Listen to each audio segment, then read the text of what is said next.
Assalamualaikum warahmatullahi wabarakatuh. Saya Yudi Pramuka, tukang donat dari Parung YouTuber tertua di semesta sekarang hari Sabtu ya. Sabtu tanggal berapa ini? Ya. 26 apa 27 ya. Jam 3:30 saya kaget ya. Ya. Tiba-tiba setelah saya sholat tahajud, saya tiduran, muncul di beranda Amin Rais komentari tentang Muhammadiyah yang menerima tawaran tambang untuk mengelola tambang dari dari pemerintah ya. Ada Anwar Abbas di situ yang ngomong kemarin itu saya kaget itu karena ada berita, dan sekarang saya kaget tiba-tiba ada muncul Amin Rais, judulnya Muhammadiyah beristighfarlah. Jadi saya merasa ada temen ya, karena Amin Rais ngomong, kok bisa itu Anwar Abbas itu atau Muhammadiyah menerima tambang yang ditawarkan oleh Bahlil yang tadinya menolak ya. Ini memang pecinta dunia ini kalau begini Muhammadiyah.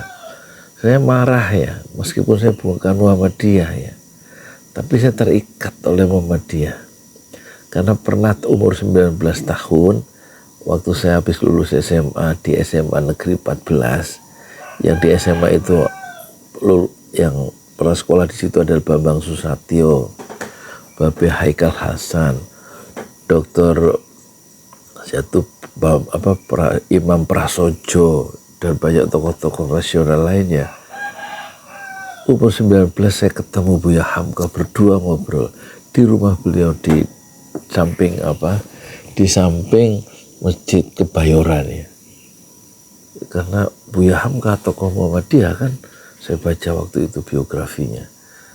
Terus kemudian setiap minggu pagi saya aktif dengar di kursi paling belakang di pengajian pimpinan Muhammadiyah sejak saya kelas 2 SMA di Menteng Raya 62 ya. Di situ yang suka tampil Lukman Harun ya kan, yang suka ngasih berita-berita terkini tentang situasi negara kita, juga kunjungan di luar negeri. Kemudian yang suka ngasih ceramah di situ misalnya Buya Sultan Mansur, AR Sultan Mansur ya. Beberapa kali. Terus satu kali ada tiba-tiba muncul ya Pak Nasir, Masya Allah, sebelah kanan saya baru lihat, datang pengajian udah mulai, kemudian disambut oleh Lukman Harun. Pak Nasir duduk ya kira-kira 3 meter ya di sebelah kanan saya itu, pakai pakaian drill coklat. Muhammad Nasir, Perdana Menteri RI tahun 51 atau 50 itu, ikut. Kata Lukman Harun, Pak Nasir kali ini hanya ingin mendengar, tidak ingin ngasih ceramah, tidak ingin tampil, hanya ingin mendengar. Coba itu. Berarti itu tahun sekitar 1980 ya. Iya, berarti tahun umur 80, berarti Pak Nasir kalau tahun 80 usia saya 19 atau mungkin 81, usia saya 20, berarti Pak Nasir itu, Muhammad Nasir usianya 81 dikurang 08 berarti 73 tahun ya. Ya kan? Ikut pengajian pimpinan pusat Muhammadiyah. Terus banyak tokoh, Fahmi Khotib itu juga almarhum wafat dalam usia 56 itu. Dr. Andes Fahmi Khotib ya. Bukan Khotib Basri ya, Fahmi Khotib, bukan Fahmi Idris ya, Fahmi Khotib ya. Terus banyak tokoh-tokoh lain di situ ya. Saya bukan anggota Muhammadiyah, tapi saya ngikuti ceramah Muhammadiyah di Menteng Raya 62 sejak saya SMA. Jadi saya merasa marah waktu Anwar Abbas itu bilang Muhammadiyah akan mengelola tambang dengan catatan tidak merusak lingkungan. Itu bullshit, itu omongan yang tidak yang menunjukkan hubud dunia, cinta dunia yang tidak diajarkan oleh Kiai Haji Ahmad Dahlan. Karena Kiai Haji Ahmad Dahlan pernah mengatakan, hidup-hidupilah Muhammadiyah, jangan mencari hidup di Muhammadiyah. Dan saya setuju dengan Muhammad Amin Rais yang barusan saya baca di channelnya itu, Amin Rais, judulnya Muhammadiyah Istighfarlah. Tambang bukanlah habitat Muhammadiyah.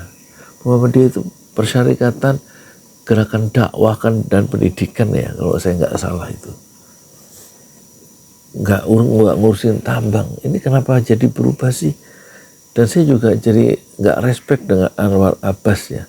Anwar Abbas itu saya respect dulu. Sejak sampai kemarin saya nggak respect dia menerima tambang. Kenapa?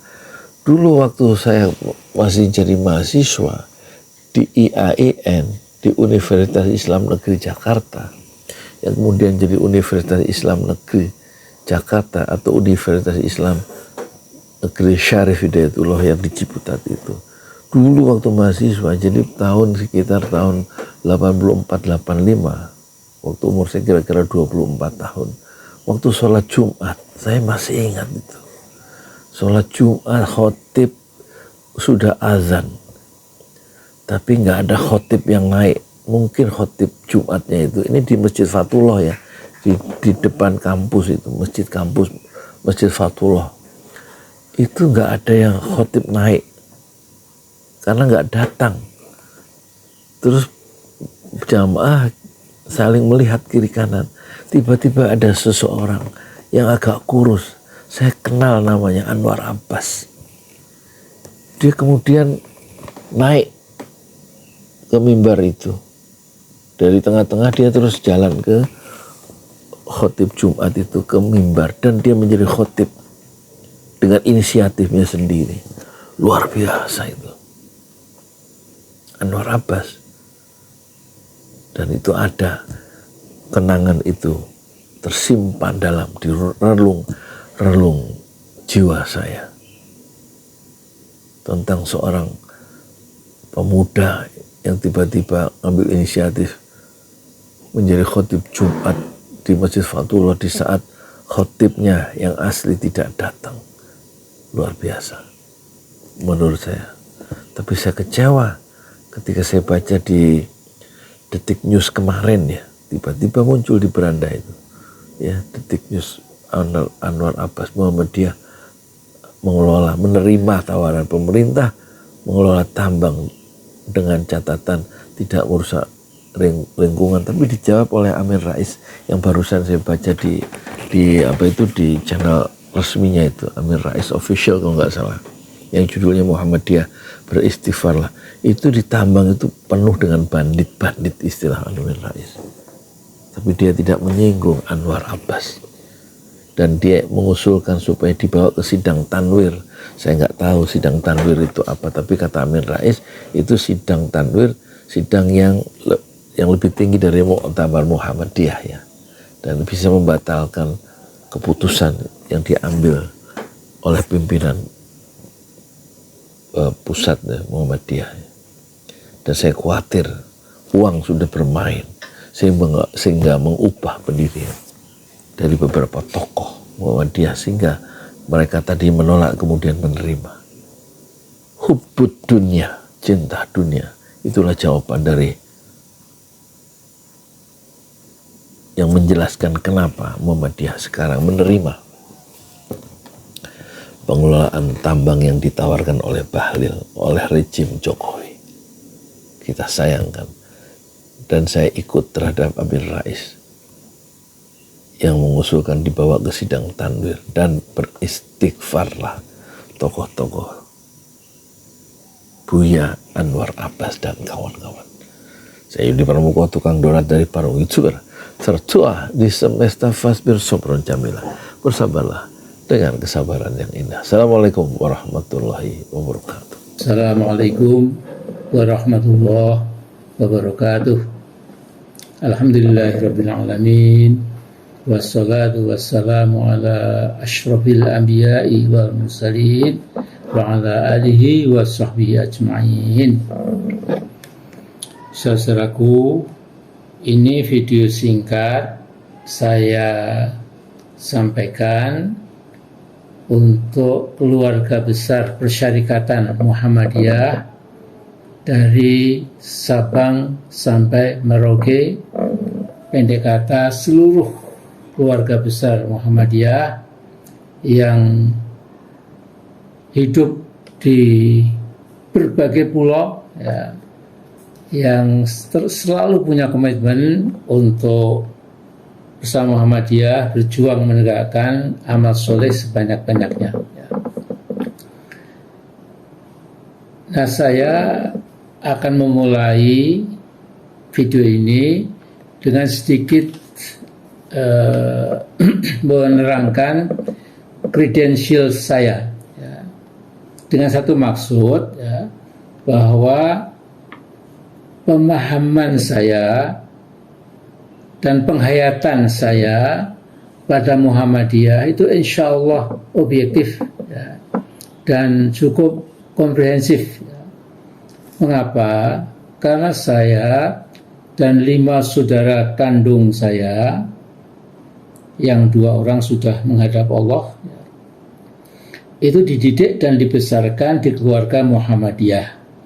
Ibu saya bernama Sudalmiah, lulusan HIK Muhammadiyah Batavia, yang direkturnya dulu adalah Bapak Insinyur Haji Juanda yang pernah jadi Perdana Menteri pada zaman dulu. Ya.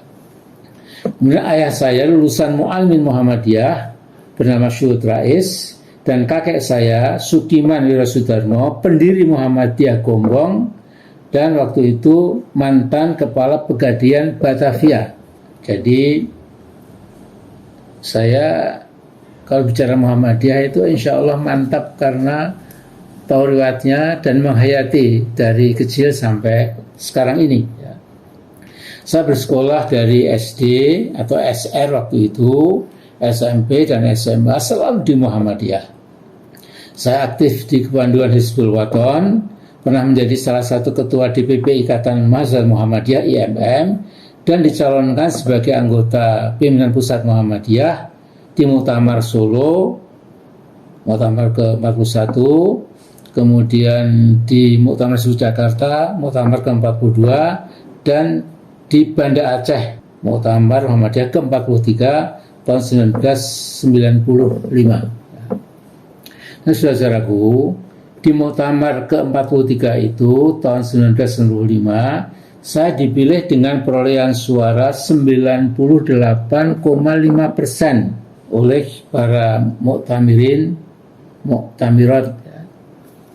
Artinya saya bisa mengatakan waktu itu pemikiran saya, impian saya, cita-cita saya sebagai orang Muhammadiyah itu hampir sama dan sebangun dengan jutaan, puluhan juta warga Muhammadiyah.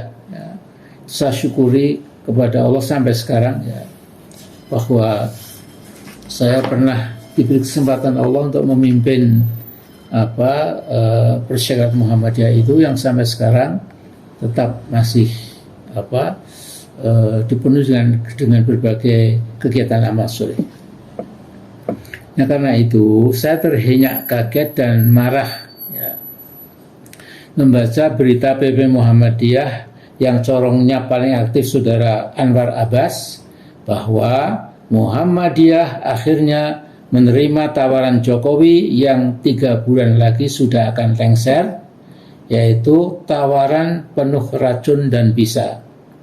Yang semula tawaran memperoleh izin pengelolaan tambang batu bara itu ibarat kail berbisa atau beracun, dijauhi oleh Muhammadiyah. Muhammadiyah tidak mau, ya, sangat sensitif itu, ya, tahu akibatnya. Jadi kita waktu itu bangga, ya. Namun karena kepencut dengan keduniaan, akhirnya kail berbahaya itu ditelan oleh Muhammadiyah. Nah, kini kail itu sudah ada dalam rongga mulut Muhammadiyah, tapi insya Allah belum melewati kerongkongan. Ya. Kalau Muhammadiyah mau, ya, kail beracun yang pasti akan merusak Muhammadiyah itu masih bisa dimuntahkan kembali. Ya. Nah, jadi argumen Anwar Abbas, Muhammadiyah akan berusaha menjadi pemain tambang yang tidak akan merusak lingkungan, itu sebuah celotehan yang menghina akal sehat. Mengapa? Pertambangan batu bara di mana saja pasti menghancurkan lingkungan sampai tahapan ekosit, menghancurkan lingkungan hidup yang tidak akan bisa dipulihkan kembali. Apalagi dunia pertambangan itu dunia yang ganas dan para pemainnya sebagian besar adalah bandit-bandit tanpa moral, tanpa pertimbangan akal sehat, karena hanya satu tujuannya, mengeruk batu bara tanpa ampun demi dolar atau rupiah sebanyak-banyaknya. Nah sekarang bayangkan Muhammadiyah akan masuk ke dunia pertambangan, akan melibatkan diri dalam menghancurkan lingkungan hidup.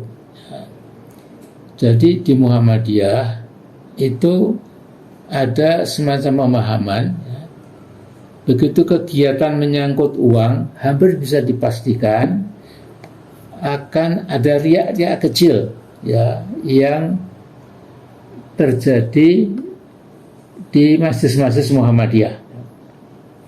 Jadi kalau majelis tabligh, majelis tarjih, majelis wakaf itu memang adem ayem, ya, stabil, nggak pernah ada cekcok sedikit pun.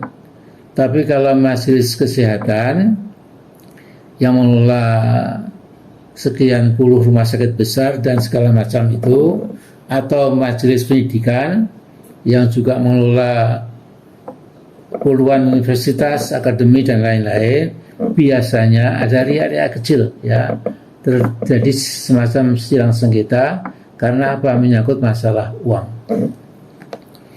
Nah jadi saudaraku, ya,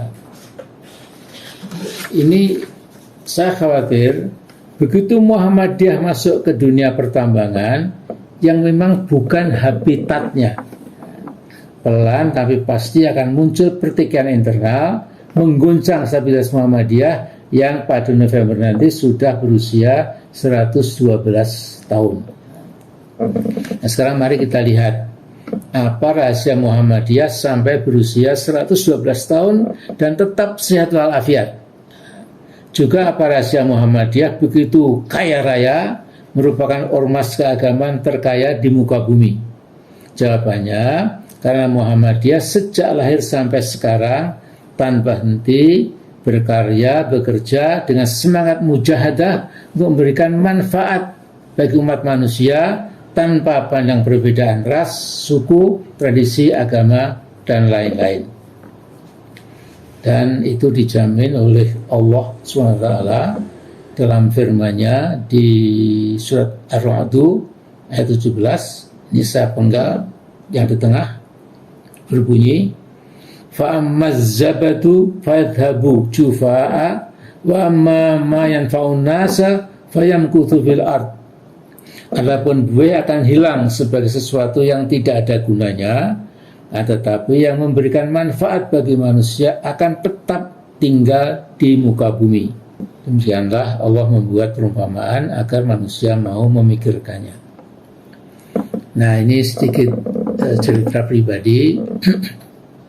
Ketika saya pulang dari Aceh, muktamar ke-43, saya ditanya teman-teman dosen di UGM, Mas Amin, PF ya, congratulations ya.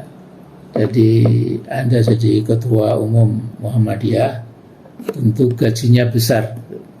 Saya tertawa karena saya katakan, Mas, di Muhammadiyah itu anggota PP tidak digaji sama sekali ya. Memang kalau pergi ke luar kota atau ke luar negeri itu sudah diberikan tiket juga untuk lodging dan lain-lainnya, tapi tidak ada itu ya, yang namanya gaji ya. Nah kemudian malah ada yang tanya, Mas Amin, kapan dia Muhammadiyah itu bubar ya. Kemudian saya juga tertawa menjawab pertanyaan yang ya mungkin sambil bergurau ya, saya katakan Muhammadiyah insya Allah tidak akan bubar.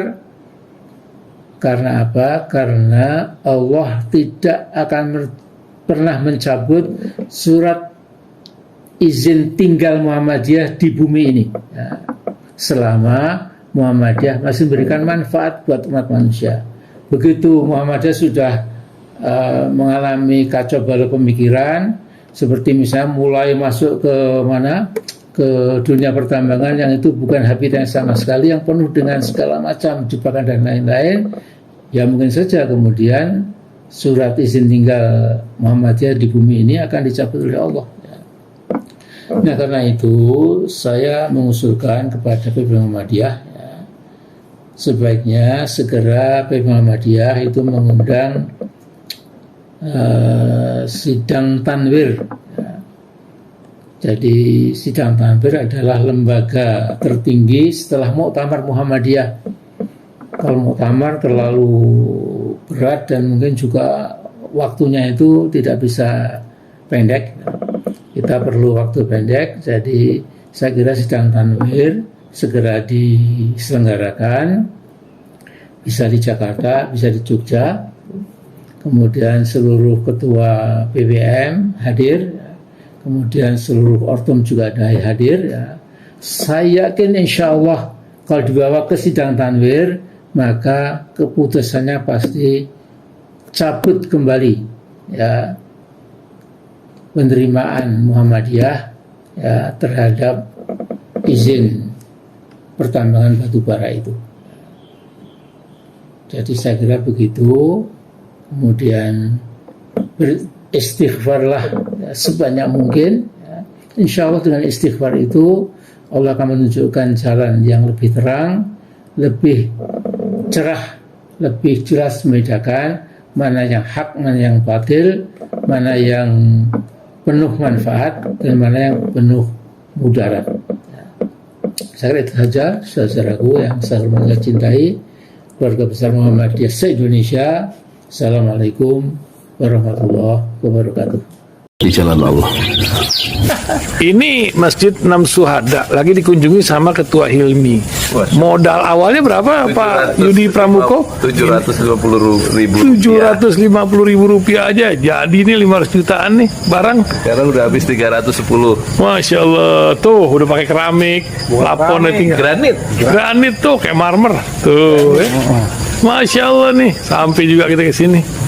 Masjid Enam Syuhada, ngapa namanya Masjid Enam Syuhada, Ya, Pak Yudi? kita mau mendokumentasikan perjuangan dakwahan nama anak muda pengawal Habib Rizik Syihab itu. Masya Allah. Yang dibunuh sama orang jahat di kilometer 50. Kilometer 50 ya. Itu kan simbol memperjuangkan dakwah itu kita harus memberikan segalanya untuk Islam kan ya. Untuk Masya dakwah Islam. Allah. Dan nama anak muda itulah yang sudah memberikan segalanya untuk Islam. Masya Allah. Kita Apa nanti nama pemuda itu ada juga di sini mungkin diterangkan? Mungkin namanya 6 syuhada. 6 syuhada itu, Ya. 6 syuhada dipasang di sini, 6 syuhada.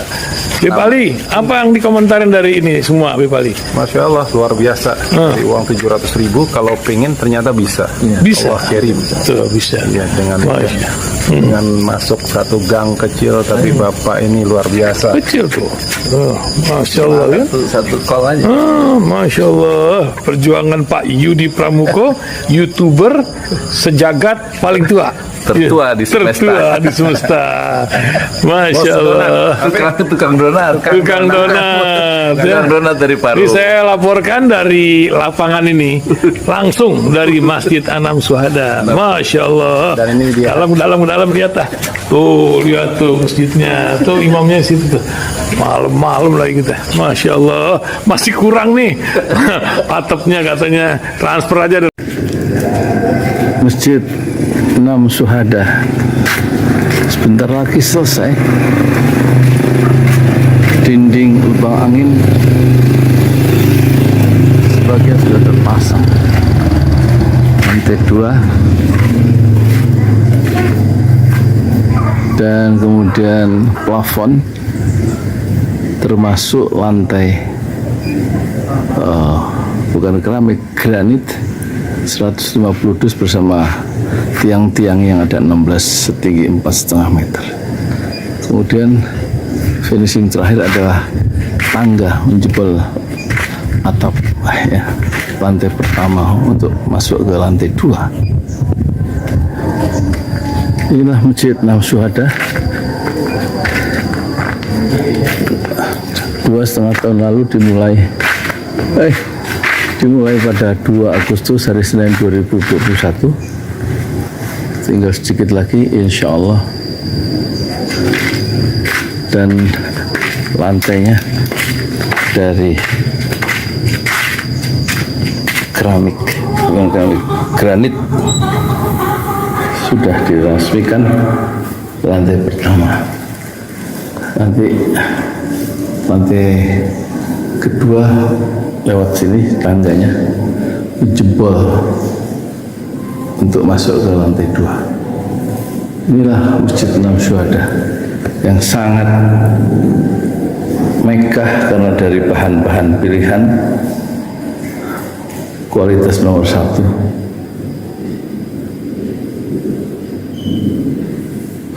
Tinggal sekitar 80 juta lagi finishing lantai atas selesai, insya Allah.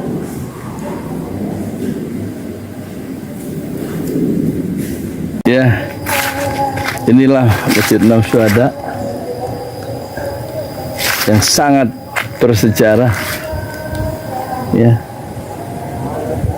dalam sejarah dakwah Indonesia modern, insya Allah, karena ini dibangun dalam konteks kezaliman rejim penguasa yang sudah membunuh 6 santri dari front Laskar Front Pembela Islam, dan kita abadikan pengorbanan dan perjuangan dakwah mereka, sehingga kita sebut namanya Masjid 6 Syuhada.